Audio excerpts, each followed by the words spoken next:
আলিপুরদুয়ার জেলার বীরপাড়া কলেজে স্কুল পড়ুয়াদের নিয়ে সোমবার সাইবার সচেতনতা শিবির করল পুলিশ। উপস্থিত ছিলেন জয়গার এসডিপিও প্রশান্ত দেবনাথ, বীরপাড়া থানার ওসি নয়ন দাস প্রমুখ। সাইবার অপরাধ সংক্রান্ত নানা দিক নিয়ে স্কুলের ছাত্রছাত্রীদের আলোচনা শিবির হয়। পুলিশ সূত্রে খবর, মাঝে মাঝেই সাইবার অপরাধীদের প্রতারণার শিকার হচ্ছেন সাধারণ মানুষ। মোবাইল ফোন করে কিংবা SMS পাঠিয়ে প্রতারণা করা হচ্ছে। এজন্য অচেনা নম্বর থেকে আসা ভিডিও কল রিসিভ না করা এবং অচেনা লিঙ্কে ক্লিক না করার আবেদন জানিয়েছে পুলিশ। এছাড়া বীরপাড়ার বিভিন্ন প্রত্যন্ত এলাকায় প্রাথমিক বিদ্যালয়ের ছাত্রছাত্রীদের চক্ষু পরীক্ষার শিবির করা হয়। এদের মধ্যে 66 জনকে সোমবার চশমা দেওয়া হয়। এ প্রসঙ্গে সোমবার বিকেল 4টা নাগাদ জয়গার এসডিপিও প্রশান্ত দেবনাথ কি বলল শুনে নেওয়া যাক।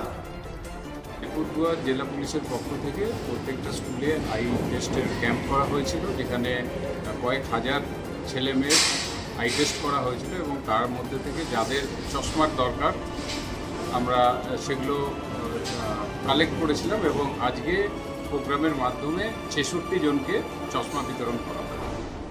অ্যাওয়ারনেস ক্যাম্পটা ছিল স্যার, অ্যাওয়ারনেস ক্যাম্পটা কি নিয়ে? ক্যাম্পের মাধ্যমে এই এখন বর্তমানে যে সাইবার ফ্রডগুলো চলছে চারিদিকে, সেই প্রত্যেকটা বিষয়ের উপর আমরা তাদেরকে অ্যাওয়ার করছি।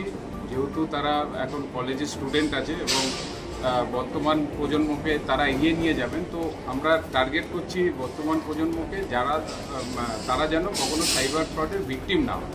এই কারণেই আমাদের এই ক্যাম্পগুলো, এটা পুরো আলিপুরদুয়ার জেলা জুড়েই আমরা এই ক্যাম্পটা করছি।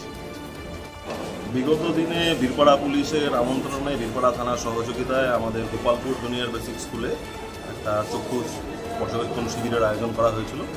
সেখানে আমাদের স্কুলের অধিকাংশ ছাত্রছাত্রী তথা বেশিরভাগ উপস্থিত সকল ছাত্রছাত্রীদের সেখানে চেক আপ করা হয় এবং তাদের মধ্যে থেকে যাদের চোখের সমস্যা পাওয়া গেছে এবং শিক্ষক মহাশয়েও যাদের সমস্যাগুলো আছে তাদেরকে অনুরোধ করা হয়েছিল আজকের এই বিশেষ দিনটিতে এসে আমাদের সেই সকল চশমাগুলোকে গ্রহণ করার এবং তারা আমাদের হাতে সুন্দর এবং শিশু বাচ্চাদের হাতেও সুন্দর চশমা তুলে দিয়েছে।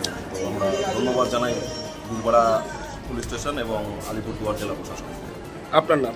আমার নাম অরিন্দম বিশ্বাস, শিক্ষক, গোপালপুর জেলা।